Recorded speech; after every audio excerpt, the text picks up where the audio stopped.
What's going on, y'all? Welcome back to another episode of Flow State with yours truly, Harry Mack, the first ever virtual recording of Flow State. I'm really excited for this, man. Today, our guest is an incredible band who has blown up on social media over the course of the past few years, and they are known for playing super dope renditions of classic hip-hop songs that we all know and love.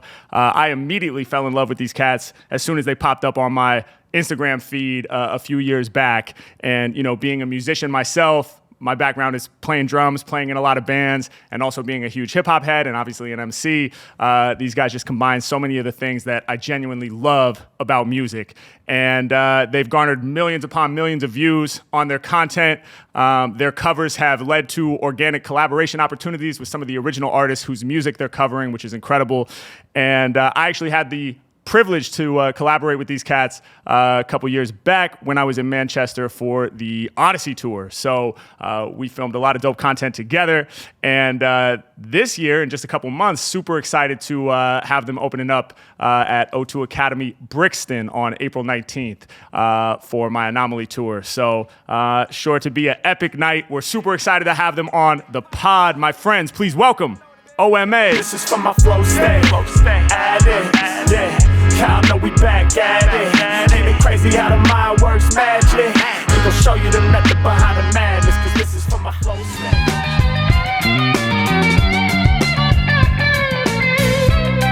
What's happening, y'all? Yo. Thanks for having How us. you guys doing, man? Yeah, we're doing good. We're chilling. We've got our little sitcom set up on the sofa. Relax. Hell yeah. No, you guys look good. You look cozy. Yeah, definitely cozy. Yeah. I love it. And where are you at right now? This is your studio creative space kind of situation, or? It is, yeah. We're in Liverpool, actually. We've gone about 30 miles away from where we live in Manchester. We're set up here at our friend's spot. It's pretty dope. Yeah. It's pretty dope. Hell It's yeah. the first time we've ever had a room that isn't just like our lounge, you know? Yeah, that isn't the kitchen. Yeah. So it's nice. Yes. That's dope. Well, it's a huge milestone, I feel like, to have like a dedicated creative space, right? It is, yeah. And it's actually just nice to have some, like, I'm sure you know, like sound treatment, whatever. Just Yes. steps us up a little bit, you know? 100%. I love it. Well, dope. Just for anybody checking out the podcast who may be less familiar with you guys and your background, just talk to us a little bit about how you guys got started. Like, how long have you been together as OMA? I reckon in total it's probably been like from its very first inception, probably like 4 years, right? Yeah, maybe a little longer even. Yeah, maybe, because we all met at music college like 6 years ago. So we were just in the same year. So we've been hanging out, you know, since then, basically. We've known each other for longer than OMA has been a thing. But yeah, I think in total, about 4 or 5 years, maybe, I guess. We started in like second year-ish.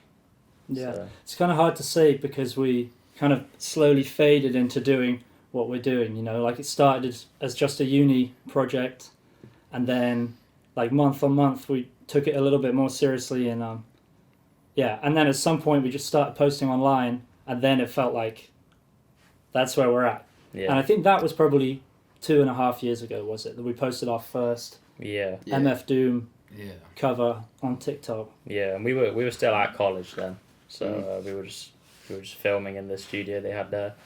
So Hell yeah. Awesome. What kind of music were you guys each into playing prior to OMA and the hip hop covers that you're known for now? I mean, I grew up on indie. I'm from Sheffield originally. That's where the Arctic Monkeys are from. So that's sort of what I listened to as a kid. And then I guess slowly as I got older, it kind of expanded into like funk and like hip hop and a little bit of jazz every now and then. But I was an indie kid originally, so a bit of a curveball. It was kind of a mix of things for me. I've had various like phases. Definitely did the like 15-year-old like Jimi Hendrix phase, but got over that eventually. And I don't know, I was playing like country music for quite a long time. Not really with anybody, sadly, because it's just being in the UK isn't that much of a thing over here. But yeah, that kind of like traditional country type stuff, country rock, the Californian sound. That was kind of my jam for a good while, what I was doing on the guitar at least. So yeah. Chris has a special country guitar that he got made. I think you probably have the only left-handed one in the country. It's called like a B-bender, and you Wow. He loved country so much. Clarence White, I was gonna say. Yeah, Clarence White from the Byrds had the original V-bender. It's like a it's kind of imitating like a pedal steel, which is obviously like a super country orientated instrument. So yeah, it's just like a kind of wacky spring mechanism, but I love that thing. I've been playing it for like 5 years, so it's my baby. Dope.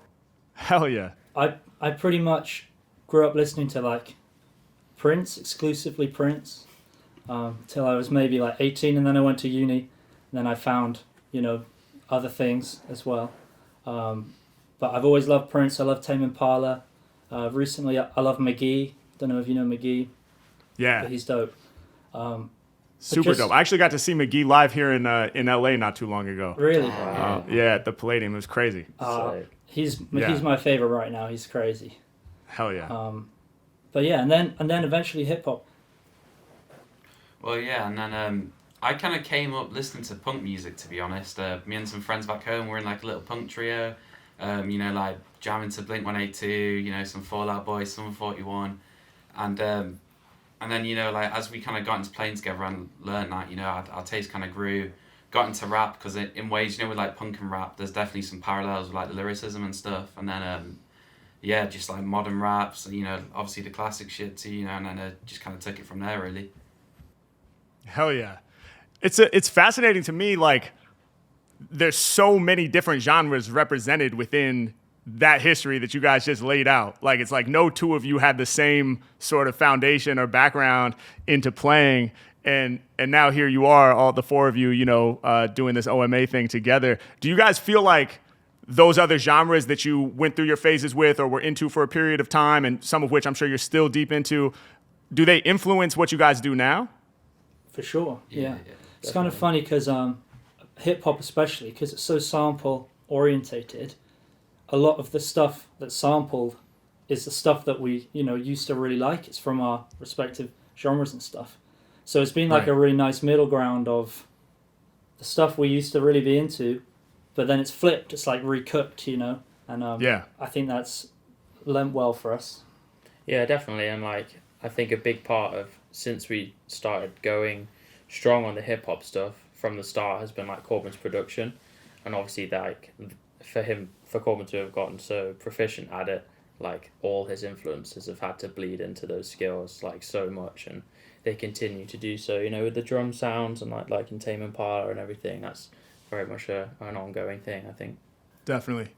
Yeah. No, that makes sense. I'm curious too. Like, how do you guys pick your covers? In terms of like the content that you make for IG, or when you decide to do like a long form, like I know you have like a DJ Premier tape, like a Dr. Dre tape. How do you guys make that decision in terms of what it is that you want to cover?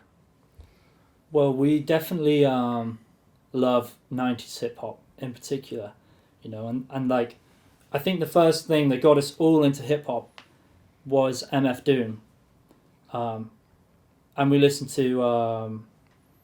What was the first album? Maybe it was Food or Operation Doomsday. Can't remember which album came first for us, but once we got into that and we started playing some of those tracks, we just ended up going down this kind of, it slowly like grew into the other 90s classics, and then from there, there's so many things now that we love that I didn't even know before, to be completely honest. Yeah. Like Tribe Called Quest and just so many dope records. Yeah, I think that's maybe something people would be like surprised to hear. I don't know, maybe some people would be unhappy to hear, but like it's very much been like a path of discovery as well for some of us in terms of like this thing kind of took off doing the covers, and like there was definitely like a source there of something we really loved, which is why we started doing it in the first place, like that first Rapp Snitches video. We filmed like a bunch of videos that day, and the rest of them got like 10 views, you know what I mean? Because I was like doodling on some country stuff or whatever. But I just happened to know the Rapp Snitches riff because I'd already had it in the bag like from a couple months ago. But yeah, I don't know. Like as we've done it, we've just kind of like searched and found so much more stuff. Mm-hmm. So yeah, it's been like a journey. Yeah, it can be like obviously personal favorites too, and sometimes it's like about kind of pushing ourselves in a way too, because you know, like obviously there's a lot of samples that are like pretty much in our bag, you know, like it's a soundscape we can achieve, but then it's like, especially like nowadays, as we, you know, kind of, you know, like with our Kendrick video getting a bit more modern, it's definitely been like interesting to, you know, have an excuse to explore some like more modern production sounds, you know, like trying some synth sounds, getting the SPD working, you know, so yeah. Yeah, it is pretty random what we pick, but I think now that we've gotten into it, we do have a bit more of a understanding of like what came first and then what influenced what, and it's fun digging back through that, you know, and trying to pick stuff that really people are like really excited to hear again. Yeah. You want to pick stuff that like resonates, you know, but yeah, I don't know. There's some boring stuff too. Like we obviously have to be on the lookout for like what we think is actually going to sound good for just like 4 minutes. You know what I mean? We can't do anything like too crazy. Yeah. But For sure. No, that makes so much sense. And I have a couple thoughts, but one is like, I think it's dope that you guys are documenting the discovery process. Like you said, it's like you recorded 10 pieces of content. Only one of them maybe was like a 90s hip hop thing. And that's the one that blew up. And so it's like, hey, let's lean into that. I think there's always an element of that as we start to discover new genres, discover like new sounds and new voices for ourselves creatively. And even for myself, it's like, I relate in the sense that when I was growing up, I didn't necessarily think that the freestyle thing was going to be the predominant side of rapping that I was known for most, you know? And even as I started making content, it was always like, I love to freestyle, I love to improvise, and I'm an improviser at heart, but I also wrote rhymes too, you know? And actually, like when I was growing up, it was like the written shit was the primary thing, and then the freestyling was kind of like for fun and to keep the sword sharp, you know, just as an exercise more so, and as kind of like an additional like add-on to the thing. But it was always like, oh, I think I'm gonna write records and like make albums and be known for that. And then once I start posting content, it's like, oh wow, this freestyle content is going crazy. There's so much energy here from an audience, more so than I ever even could have imagined. So it's like, well, let me lean into that and see what I can build from there. So I relate with what you guys are saying. We are towing like similar lines in that sense of like we obviously love making our own music too, and this whole thing started because we were just trying to generate an audience of people who like engaged with us at all. You know, it wasn't necessarily for our covers. We were trying to promote our own music, but then like Rapp Snitches or an MF Doom song is just going to get more engagement than our own music. It's just like the nature of the game, isn't it? So here we are, and like we have really loved doing all these songs, but now we're at this point where like we don't want to just do covers forever. We want to show people our music too, so we're trying to work out like how to make content around that and like get it in front of people and still keep it, because it's so exciting going out and setting up, filming outside like we do and whatever. We don't want to lose that side of it, but at the same time we can't like make an album every 2 weeks and drop it on YouTube, you know, so Right. Yeah, the process is different, right? There's more time that's required to write your original music, obviously, whereas covers are endless, you know? There's a plethora of material to pull from, and so much of it pings that nostalgia for people, and there's already that recognition, so it has that virality kind of built in. But one of the things I loved about when we collaborated was that it was a mix. Like we did 3 or 4 classic joints, and I just freestyled over the top of them, which is dope. I love that, obviously. But then we also did a handful of your guys' original beats as well, which was super cool to explore. So talk to me a little bit about the original music side. Like, are you guys working on a project right now? Are you writing a bunch of stuff, not necessarily knowing where it lands? Like, what's happening with the original music side of it for you guys? I mean, I feel like we've been kind of passively writing, like, basically the entire time, you know what I mean? Yeah. And, like, I think because the content takes up so much time just in, like, setting up, and especially more nowadays when we're doing, like, long-form stuff, like, it's just a case of, like, trying to find the little pockets of where we can do it, because, like, ideally you want to, like, get a huge backlog, write off 2 months and do the artist thing, you know, and get in your Rick Rubin mode and just zen out and make the album, but it just doesn't really work like that. So yeah, I mean, we're in this new studio now, and like we've got our stuff set up. We've just literally made the room up today, so we're just gonna try and maybe look at everything we've got, and then like revisit it in that sense, and just see if there's any stuff we want to use, and then just go from there really. But we're like in this unique position in a sense where I guess, you know, like we have spent a lot of time making music. You know, we've obviously been like hustling the content, you know, gigging and whatnot. And in a way, we're almost like cracking open the vault, you know, of all these beats we've made over time. And you know, I guess like also we've been so informed by the covers we've made that, you know, like it's gonna be interesting now looking at some older music with, you know, what we've experienced, how we felt, and like seeing how, you know, they kind of intersect nowadays, and you know, like what stood this test of time. The cool thing about having done so many covers is that now I think there is a sense of like, if I'm playing something that's so far away from anything I've ever played on all these songs that I love, then like maybe I'm doing too much, you know. And it's kind of cool to relate how what we end up wanting to play or like originally can be mirrored onto all these things that we've learned, because we've learned so, like, I don't even know how many songs we've learned at this point. Yeah, it's hard to say, isn't it? Probably. I reckon like 300. I reckon it's more than 400 to be honest. But Yeah. Damn. Yeah. Yeah, I'm not surprised. I'm not surprised just based on the volume of output. And yeah, I mean, it's like, what better way? Like that's the best form of education that exists, right? In terms of like working on your own shit. It's kind of like, what is it, like the Beatles, like they used to play those, like before they were the Beatles, they would play those like crazy like 10-hour cover gigs or whatever for years. And they just learned like everybody else's music. And that's like how they learn, you know, it's said that's like a big part of how they learned how to write their own songs, you know, was just by studying everybody else's shit. So like you guys have such a massive frame of reference now.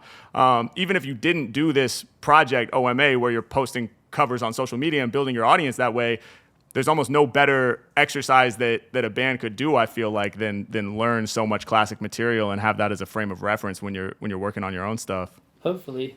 Yeah. What hurts about it is there's so many amazing songs that we've learned, and like 9 out of 10 times I go, this is so simple but so good. And then you sit down and it's really hard to do that. Like, even though it is so simple, it's really difficult to just think, what is the least I can do that has the most impact? Yeah, it's hard to make some simple shit that's great. Yeah, it's like the hardest thing to do. Yeah, it's so weird. Like in the beginning, it's hard to play. When you're first learning an instrument, it's hard to play something complicated, and that's the goal. And then once you get good at playing, like once you have a big language on the instrument and you're fluent, then it's like, all right, how do I strip this down and not use all of this stuff that I've learned that's now just muscle memory that fires on its own? Like, how do I just pick something really good and really profound that's not complicated? Yeah, for sure. Yeah. Wild.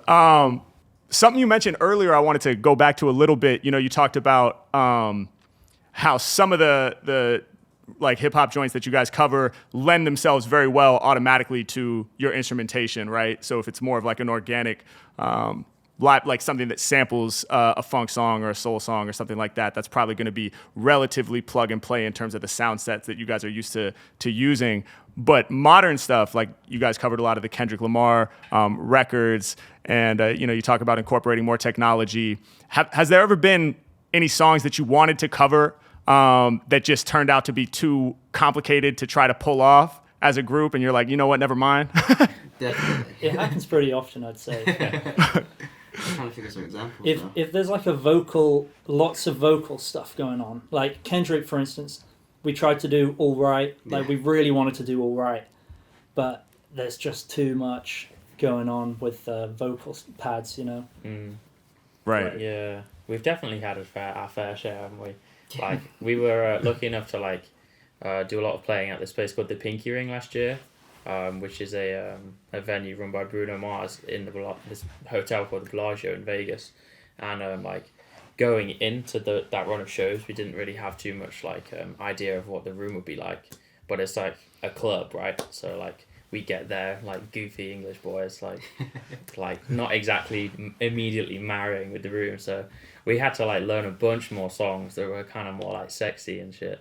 And, right. Yeah, there was like we went in particular, like when we went back for the third time, I remember like the preparation for that.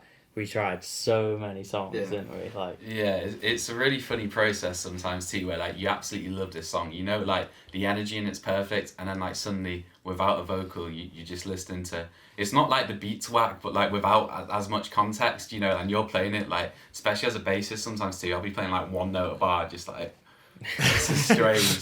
yeah.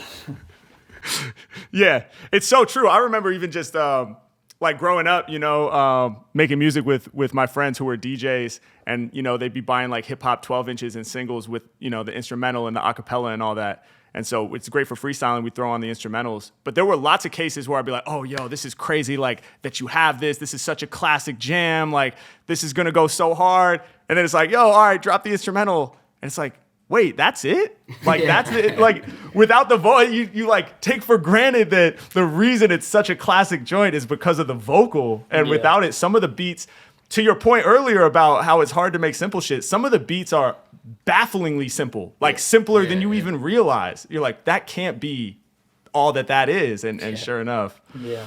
Sometimes songs that we don't think are going to work, and then we try them anyway, and they work really well. Yeah. It does go both ways. It's nice to be surprised. Right. Yeah.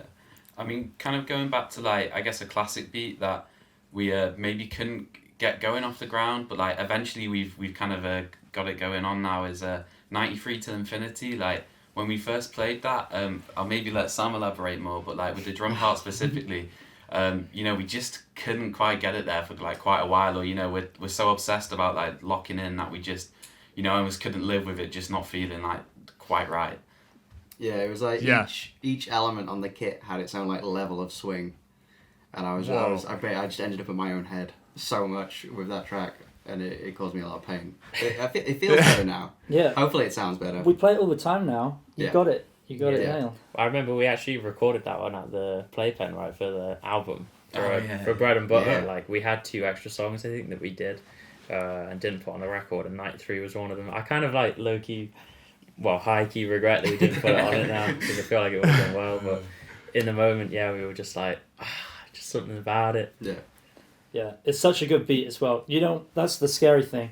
You don't want to put one out and have it be ass, Yeah. It's like... Yes. Yeah, it's one of the, like, it's hailed as the greatest beat in hip hop by many people, right? So it's like, yeah, you want to nail it. I mean, I deal with that same thing too, even sometimes freestyling over classic beats. I'm like, I don't know if I should rhyme on this joint, like, it's so legendary that it's like, what am I going to bring to it, but usually that's just in my head, and I could, it's like, we can have fun with this music too. It's hard though when you got to feel like you're like living up to the expectation of like such a great song. Like it definitely can get in your head. Definitely. So talk to me too a little bit. You guys mentioned, how you like to record outside, which I love. Like the aesthetic of that is so dope. I guess how did that come about? Where you guys got out of the studio and started recording outside in nature, and how do you kind of like pick your spots and decide where you're going to pop up and do that? We pick our spots very last minute. Like we'll go out, we'll learn the music, and we'll, depending on where we are, like if we're in Manchester or Liverpool or wherever. Sam has a good website. What's it called, Sam? I think it's 28 days later. Yeah. Sorry. That's where, okay. where it lists all these like abandoned places nearby, and we just go on there and see what looks good and doesn't have anybody around, and sometimes we just pull up by the side of the road, don't we? The best one we ever did was just at the side of the road, like half an hour away from our house, and we were like, that looks pretty good. Yeah, we have this place called the Peak District pretty nearby, like our gaff in Manchester, so that time we literally just drove out until we found a gate that looked pretty farmerless, but actually turned out there was a farmer and he wasn't too happy in the end. But He wasn't happy. Damn. The farmer popped up? Yeah, it's happened a few times now. Yeah, we've had some farmer interactions for sure. Most of the time, we're very respectful, and we'll wrap it up and stuff. So it's usually it all ends fine. Yeah. I mean, it's so like obscure what we're doing in a way. Like it's almost like a get out of jail free card. Like you can't be like that pressed that like a whole ass band's just appeared in your video. Like it's just, when's that gonna happen? Yeah. Right. Yeah, that's crazy. You know how sometimes you ask people like, yo, what's like an unexpected challenge of your job? You guys are like, yo, farmer interactions, man. Like some of these farmers.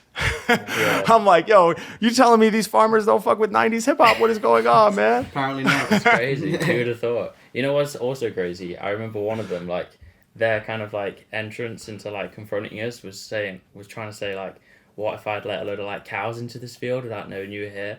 And I was actually like, that actually would have been dope for the content if like a load of cows had just ran through. So Yeah.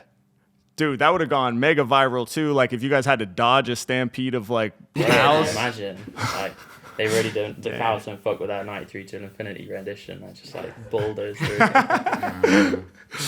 That's amazing. And like one of the things that impresses me too about the outdoor stuff is the sound quality is so good, which I imagine has to be a challenge, like recording outside with the wind and still getting like a tight sound. Is that has that been a challenge? It actually has not been that bad. You would think that it would be bad, but there's something about having no walls that feels like you've got really good walls. Like the worst thing you could do is be in, you know, some space with like terrible acoustics, you know, and it sounds really boxy. But outdoors, 9 times out of 10, as long as you're not stood by anything really weird. Although we did do one in a concrete tunnel, and that sounded pretty cool actually. The reverb, yeah. But as long as you're not near any like weird walls or something, it's okay. Okay. Yeah. Dope. Good to the know. Weather dependent as well. Yeah. I mean, I will say we are very lucky to have Corbin handle our audio. Like, let's not get it wrong. Like, the guy knows what he is doing. We've done all of this stuff up to this point. I feel like because we've recorded so many things, it's just one of the... It was like a byproduct, you know? Like, I didn't know how to mic up a drum kit, and I still... If you put me in a studio and gave me the option of millions of things, I still wouldn't really know what to do.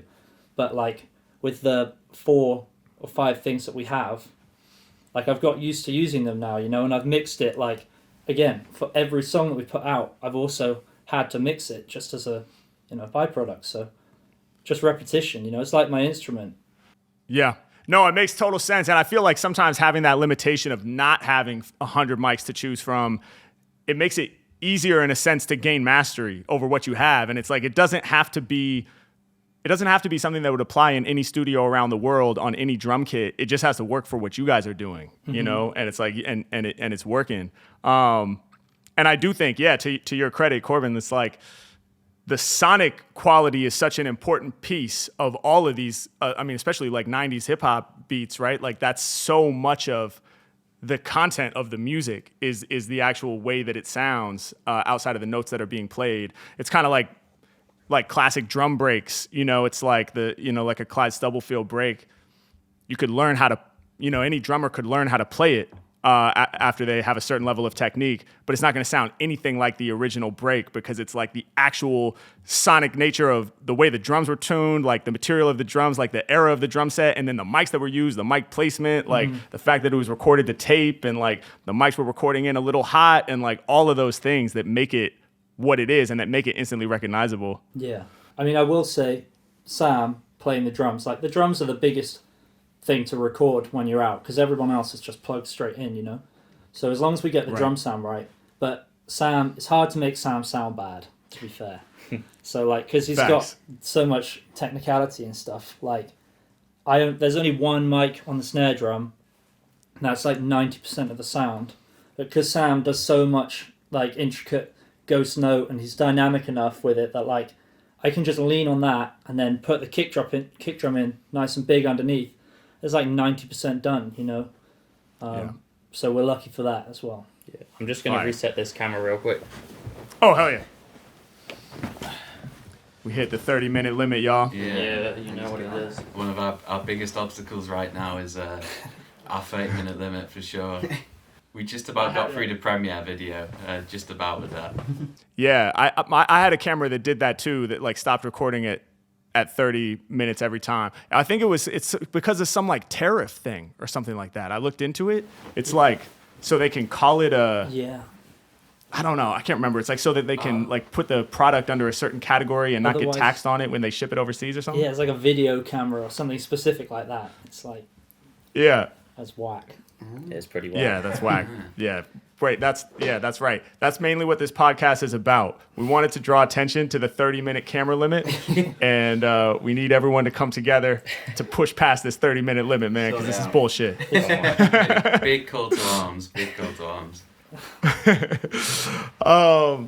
Dope. So one of the things that I think is super cool about what you guys do too is through covering all these classic joints, so often like you'll get engagement in your comment section from, you know, the original artists, right? Or like the original artists from the songs you're covering will like reshare your videos, send them out, show you guys love. And that's actually led to real world collaborations with some of these people. Who are some of the artists you guys have collaborated with? Like what have been some of your favorite artists that you've gotten to work with through this whole process?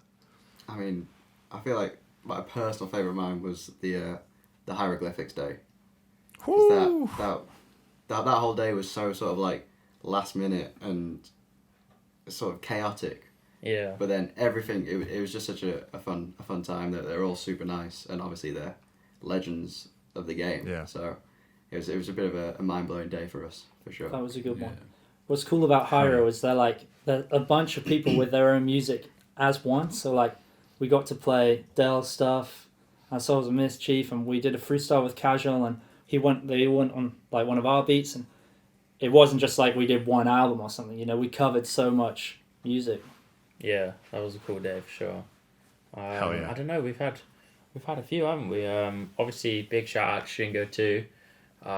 Like we love that guy. We've been on tour with that guy now, like playing his collaborations with New Jabez and everything, and that's been like amazing experience. Sure. Like so many good memories made already, and like lots more to come as well. And that's special music as well. You know, the Nujabes stuff with Shingo is, I think for us, like, it's so meaningful, which is really cool because, I don't know, getting to meet Shingo and work with him as well, like, yeah, I just feel like somehow that was one of the best gigs we could have got at the time. It was out of nowhere, but like, we love that gig. Yeah, it's really nice. The New Jabez stuff is so special, isn't it? And it's like, it is also just like a slightly different like lane, like sonically, and also like like meaning wise, like I don't know, it just has a certain vibe to it that's different from like, you know, the primo stuff, or you know, the kind of grittier stuff that we kind of dig into usually. Right. So that's dope. But we've actually met so many nice people, and like everybody who's come through for us, Bun B, Taboo from Black Eyed Peas, everybody, like, it's been dope. Yeah, mate. Yeah. Shout out to Bun B for just pulling up to our horrendous gaff in Manchester and just willing to just actually come through the door. That and was say hello. such a funny day, man. It was Absolutely crazy. wild. He was doing, what was it? It was like some race Gumball. they do. Yeah, The Gumball the 3000. Gumball 3000. Yeah, so he was like driving from like the top of England to the bottom, like on some stuff like that, and like he literally just pulled up in this like fly-looking Range Rover with, you know, a whole crew with him. And, you know, just came in, you know, did the freestyles, had a little chat with us. Sorry, not the freestyle, did the tracks, and then, you know, had a chat with us, and that was it. Back in the cars, back like- down the road. It was crazy. Probably like half an hour. Yeah, Tops. it was, literally. He was like we did the takes. As soon as we did the first one, I was like, well, we better make the second one good because it's clearly a one take type vibe. Yeah. And then, he was super nice though, wasn't he? But I remember So nice. he was dead nice about the fact that we were just literally in our kitchen, you know, telling us stories of him like recording in the cupboard because they couldn't pay for a studio and all this stuff when he was young. So that was special as well. It was like a nice little boost at the time, you know, 100%. to be like, keep going, keep making stuff. Our house wasn't even that glamorous at the time either, you know. We lived there for like 2-3 years, and it took us about a year or a year and a half to figure out we needed like a couch in the downstairs bit. So, you know, like we've really came up since then. Yeah, we've got a sofa. That's now. legendary. Come a long way. Wow. I guess So we should also, before we come off that, massive shout out to Isaiah Rashad as well, because For sure. he's like the first guy that took us anywhere. Yeah. And Yeah. that whole European tour was such a whirlwind. Yeah, But, it kick-started it for us, really, 100%. didn't it? Yeah, definitely. That was Yeah. like the point where we quit our jobs and everything and just like learned Isaiah's entire discography in like 2 weeks. Yeah. It was so surreal. Like, our manager, Matt, who's Zay's manager, hit us up at the time, and like, I was working night shift, so when we first got the message, it was so surreal. Like, I was like looking through his followers, checking who followed him. I was like, oh, like Little Sims follows him, like he's legit as fuck. 'Cause, you know, like at the time, like we just didn't know any better in that sense. You know, we just so like baby faced toward us. wow, that's legendary. Yeah, I wanted to ask you guys about that tour. How'd you get on Isaiah Rashad's radar? I think well, I've got to say shout out to Wendy, which is Matt's friend from LA. Wendy's just an absolute G, and she just happened to send one of our videos to Matt. and Matt in his Matt is Isaiah's manager. yeah. Got you. Got you. Yeah, Matt's from TD and everything, and he thankfully, thank goodness, liked the video, and then just literally DM'd us and said, "What are you guys doing in March?"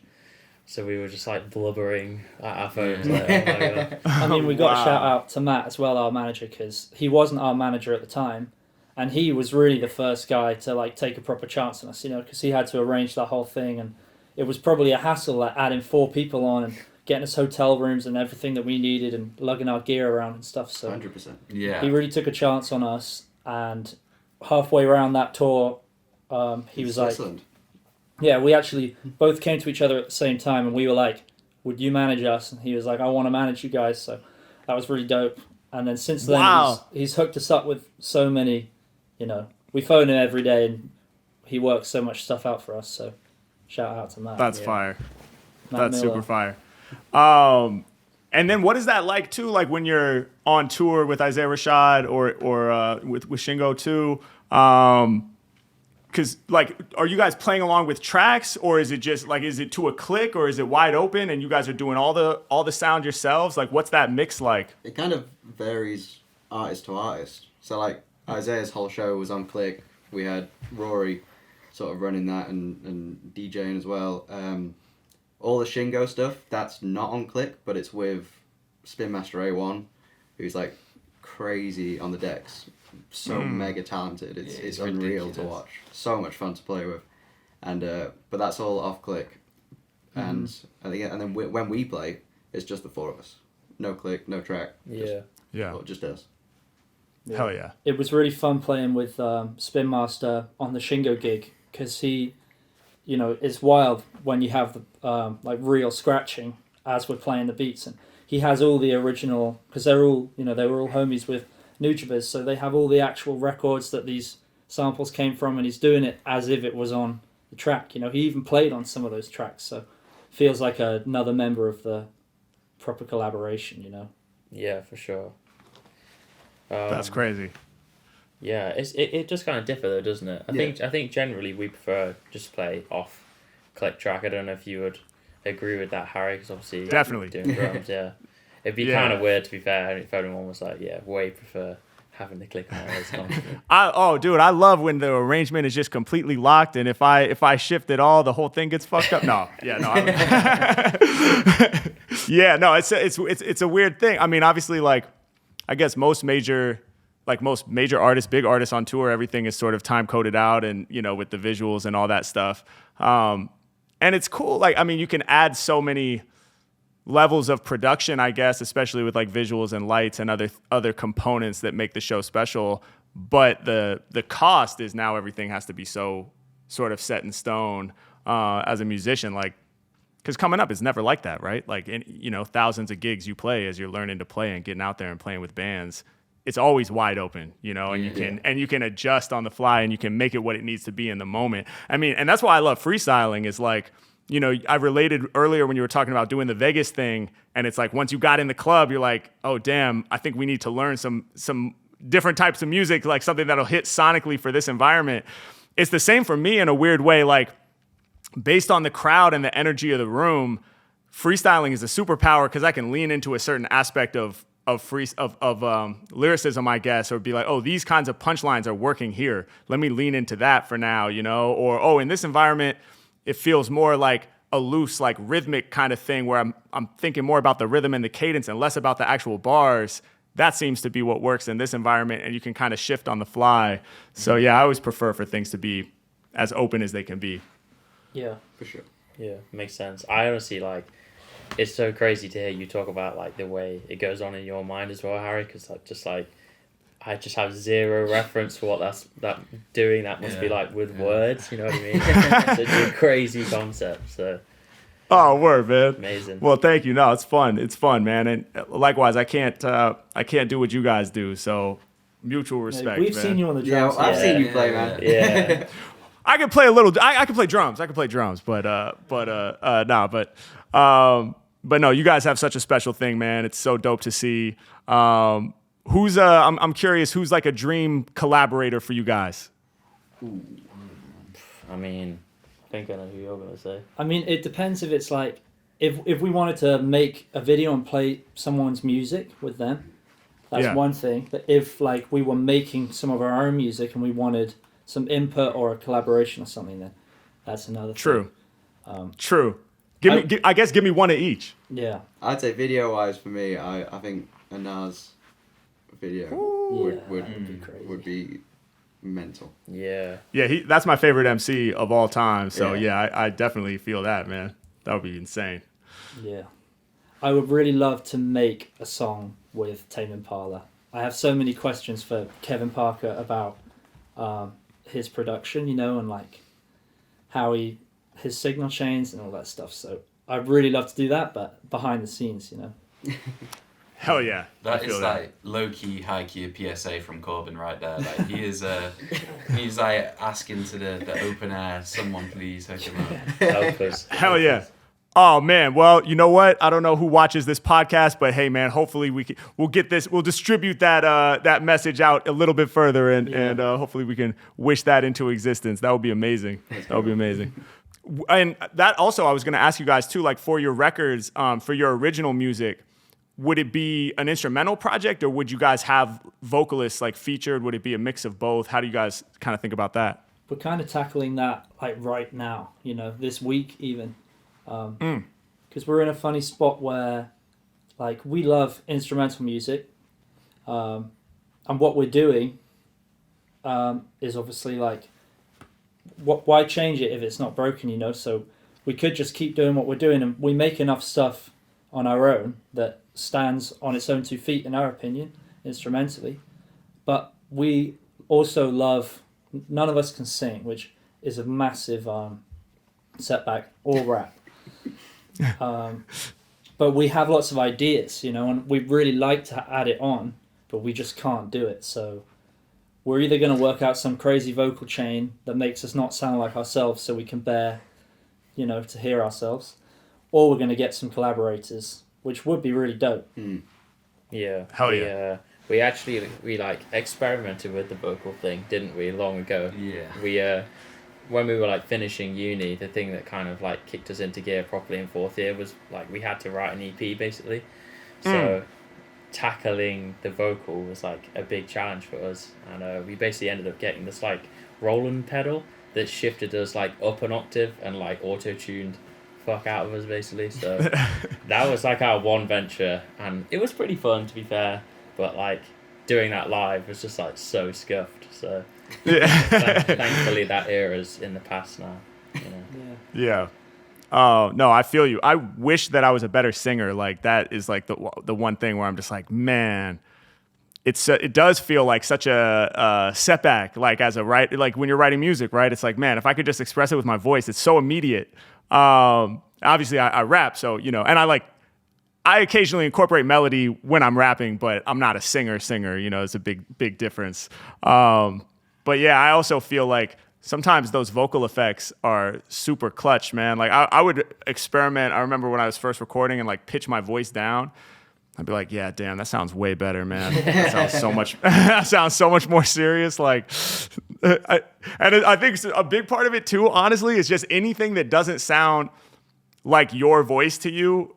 It makes it easier to cope with in some weird way. It's like the first time we hear our voice back, at least for me, I hated it. Like I was young when I first heard a recording of myself talking. I was like, that's not how I sound. That better not be actually how I sound. And now I've recorded myself rapping for so many hours and listened to it that I'm used to it. So it's kind of like merged as one, and now I'm okay with it. But yeah, back then I loved to experiment with the different pitches and stuff and try to get it sounding more legit to me. We just don't do it enough, Like, and we shouldn't put the barrier to entry, because the more you do it, like you say, the more you kind of get them together, it just becomes one. You're okay with it, but right. We'll work it out, won't we? Yeah. I mean, we really like writing melodies. Like we love writing top lines and stuff. Like although we find it pretty difficult, like 98% of the time. I mean, it's an uphill battle in a way. Yeah. Yeah, just because it's like I don't know, we like to be critical, don't we, of ourselves, and like especially because we're like, at least with me and Corbin, like constantly comparing it to like Kevin's, like Tim Impala's melodies. It's like he sets the bar pretty up there. So Yeah. but yeah, we love to do it, don't we? Because that's one of the most rewarding parts of the creative process. I feel like when we actually land on a top line that we like. That's like Hell yeah. no feeling like that. So yeah, I don't know. I guess we'll see. Yeah, I do think whatever we do next is probably going to be instrumental, just because we can do it like that, and like we like it like that, and we're going to need a little minute to work out what we sound like with our vocals, Yeah. Yeah, For sure. get us a budget for a nice studio to process our voices, and then we'll go. Yeah. But like, There you go. I also like the idea though, like kind of coming back to the hip hop side of things, of just that. Like there's so many people we listen to and do videos on that just have beat tapes out, and just such high volume of beats, and like we are out here creating, so if anything it would feel quite fitting too to just have some beat tapes out there and have that output. Hell yeah. I would love it selfishly because I'd be freestyling on them, man. So Yeah, yeah. As soon as you guys drop the beat tape, man, I'm definitely the audience for that. And no, I'm really looking forward to all of the above, man. Instrumental stuff, vocals, eventually collaborations, whatever you guys choose to do. I know it's gonna be super dope. And I appreciate you guys so much for taking the time out and talking with me. And yo, I can't wait for the show in London, man. It's gonna be crazy. You guys are doing a set, obviously. What can the people expect, man, from the OMA set in London for the Anomaly Tour? Mate, just all the bangers. the classics. All the bangers coming out, I mean, we have too much music and not enough time in a way, so it's like it's trying to condense enough of the big ones we enjoy playing in, Yeah. Hell yeah. It's also my birthday yeah. that day, so I'm going to be What? in an extra good mood. You know what I'm saying? I'm Yo, Yeah. let's go, dude. Yeah. Happy early birthday, man. And I'll officially wish you a happy birthday that day. That's amazing, man. Yeah. Okay, so, Thank you, really. wow, this is guaranteed to be legendary, man. Birthday celebration. Incredible. Anything you guys want to say to the fans in London? We'll catch you there. Shout out Harry as well. Thanks for having us, man. Hell yeah. Go get your tickets. Yeah. Yeah, for sure. No thanks doubt, for no having us, doubt. dude. No, It's good to see you again. Yeah. it's good to see you guys again too, man. Always great to connect with you guys. Looking forward to the next chance we have to collaborate together in the flesh, in real life. I would love to close this podcast that we always close it out with a freestyle. I actually have your guys' premiere tape pulled up. So I was just going to throw on one of these joints and freestyle over it if you guys are good with that. Of course. Hell yeah. Hell yeah. And just for fun, man, do you guys want to each throw me like a word for the freestyle? Oh god, Yeah. on the spot. Yeah, sorry, we should have put that in the email. Have a word ready. No, it's cool. I got one. Karma. Yeah. Karma. Yeah. Awesome. Love it. I'm saying violent. Violent. Yes. Hell yeah. Let's get crazy. Let's go profound. Profound. Hell yeah. Myriad?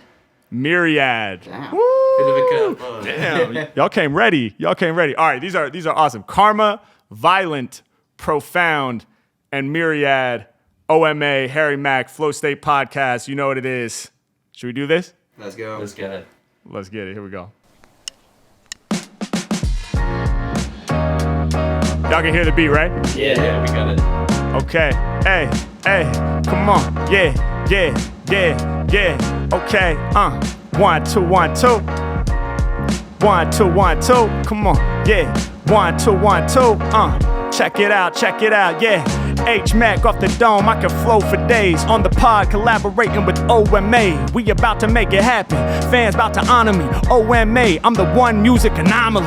Cop your tickets for the tour, it's going down. Cause every time I spit, good energy surrounds. Bringing positivity, I use my creativity over tracks and I stretch out with agility. They feeling me. Every time he's speaking, he's here. Rhyming over this classic joint by DJ Premier. Replayed by the O, the M, the A. Every time I grip up on the mic, I slay. I'm here to kill it, make you feel it when I'm all up in the session. Dropping blessings when he's rhyming, it's the truth he's manifesting. Yeah, raw lyrics, they be flying out my mouth. Much love to the quartet laid out on the couch, sitting down up in the laboratory. Y'all know I'ma spit the fire, and when I rhyme, I'm leaving y'all inspired. Situation in this rap game feels dire. Rappers probably couldn't hang if they was your background wires. Listen, I break it down for everybody near me. I turn it up a couple decibels and let them hear me. Yo, I'm here to lift you high, never here to harm ya. Cause in this life, I'm focused focused on good karma. Yeah, y'all know I'm bringing positivity. When I'm rhyming, y'all know I'm taking liberties. I'm doing what I'm feeling, cause actually how I act will be later coming back to me. That's the karmic cycle. Focus on that, cause it's vital. Shoot my shot in this game like Michael. When I rhyme, other rappers stay silent, cause they know the situation could get ultra violent. Yo, here's the switch, y'all. I'ma get the mass appeal. Every time that he raps, he's real. R.I.P. the guru. Lyrically, I bang bars off the top that turn into classics. Word to Gangstar. Every time I break it down, they loving the sound. When I spit, people know it's profound. Yeah, I'm not with the violence, so for that it's silence. Over tracks, I'm wildin'. When I spit, I shine like ultraviolet. I'm wildin', I'm taking it beyond. H-Mack is insane with the flames. I go crazy with these songs. Yeah, I spit something harder than pavement. Leave y'all in amazement. I'm profound with my statements. Yo, what did he say? Y'all know that exquisitely we find the most profound melodies through simplicity. And it's hard to do something simple. Hey yo, every time I rhyme, y'all know I'm about to make you show your dimples with the smiles. When he's spitting, he goes wild. Peep the profile. Other MCs are in denial, like the river out in Egypt. When I spit, they gon' repeat this, changing the game, cause we need this. Drop a doctor level thesis. Let's go. H-Mack with the vocab. When he be rhyming right off of the mental, I be making people go mad. And you know that, on point like the pyramids. How many styles does he have? A myriad. Yeah, millions and millions, I shine brilliant. Put it in your system and I make the people feel this. Let's get it poppin', we up in the room. Yeah, OMA with them MF Dome. Classics coming off the top, now we live on the Primo. I make this look basic like a free flow. Every time that I come through, y'all know I'm about to harm you. Good karma, I hope y'all don't get attacked by the farmers. Yeah, we about to turn it up loud. Hey yo, the farmers is ready to release them cows. They like, how is this happening? A whole band, it don't make sense logically. Y'all need to get up off of my property. I'm like, the farmers need to come through and give props. What's the matter? They ain't rocking with this 90s hip-hop classic shit. We gon' keep the speakers thumping. OMA and Mack come and rock with us in London. What? Crazy. That's wild. Big up. Yeah, that was amazing. That was sick. Oh man. Thank you guys, yo. And the whole DJ Premier mix goes absolutely insane. I've been loving that one. You guys absolutely killed it. So Thanks, super fun to rhyme on. Thanks, man. Hell yeah. Feel free to do a 30-minute freestyle if you fancy it. Oh, damn. Hell yeah, man. Nah, I was gonna ask because I'm always like, I would love to rhyme on all of the joints you guys drop. So we definitely got to do some more of that. No, Hell Yeah, yeah. for sure. It was dope being on this end of it, you know, where we've just seen you cook in the moment rather than like, you know, trying to make sure we're not fucking up and ruining your flow. Yeah. Yeah, it's nice to be an audience member sometimes, man. I feel that for sure. What's the longest you've ever freestyled for? I did a, like, in terms of one continuous verse, I don't know, but I did a 10-hour live stream, a 10-hour freestyle live stream. That's the longest like session I've ever done by a large margin. Crazy. And it was so crazy. I don't think I would ever do it again. It was so insane. It was because I was I got like 500,000 subscribers on YouTube like some years ago. And so I was like, oh yeah, let's go 5 hours for 500K. Like, you know, that'll be crazy. And in my mind at the time, I was like, 5 hours? That's fucking nuts. Like, that's so long. And so we did that. And then at the end, like somebody in the chat was like, yo, win 6 hours for 600K. And I was in such a crazy like mental state after freestyling for 5 hours that I was just like, yeah, fuck it. We're doing them all. 6 hours for 600, 7 hours for 700, all the way up to 10 hours for $1 million. And I like committed to it in real time on the stream. And then after we ended the stream, I was like, wait, what did I just say? Like, and then those landmarks started coming in quicker and quicker because there was like this exponential growth thing that happened on my YouTube. So it was like, I did the 9 hours for 900K. And then like a week and a half later, I was like, God damn it. Now I got to do 10 hours. This is insane. No. That's chaos. We're thinking about it's doing really- playing Cream for 12 hours straight on April Fool's Day. Yeah. But we'll see about You that. did that? We're toying with the idea of it. Thinking about it. See if we want to Wow. put ourselves through it. That's legendary though. 12 hours of Cream. Damn, what's gonna happen to like I feel like it's gonna be like you're tripping on acid, like by like, you know, you it's like you're not even holding the instrument anymore. It's like who's playing these notes out of body, like looking down on yourselves from above by like the we 8th have hour. to do some sort of thing where people could tap out for a minute and go to the toilet or get a glass of water or whatever, you know. Take Right. some shifts. So we need to work out the logistics. Yeah. Yeah, for sure. You need bio breaks. It's like you know, you just need like on the mix board, like, all right, we mute the drums right here, you know, little like carve out little breakdowns. And then that's when each of you goes to the bathroom. It's like bio breaks some streamer terminology right there. Yeah, I learned about it for the 10-hour stream that I'll need bio breaks because I was like, I'm not gonna rap continuously. And I paused like between if a new beat came on, I would stop and be like, what up, everybody? You know, so I didn't it wasn't like I just had one continuous loop and did bars for 10 hours. I don't know if my vocals could. It's the vocals that really can't do it. It's not the brain so much. It's like the physical instrument. I just can't keep rapping after a certain point. Pretty valid. Well, yo, thank you guys so much, man. Super appreciate you being on here. And London's about to go fucking nuts, man. Let's have a time. Let's go. Hell yeah.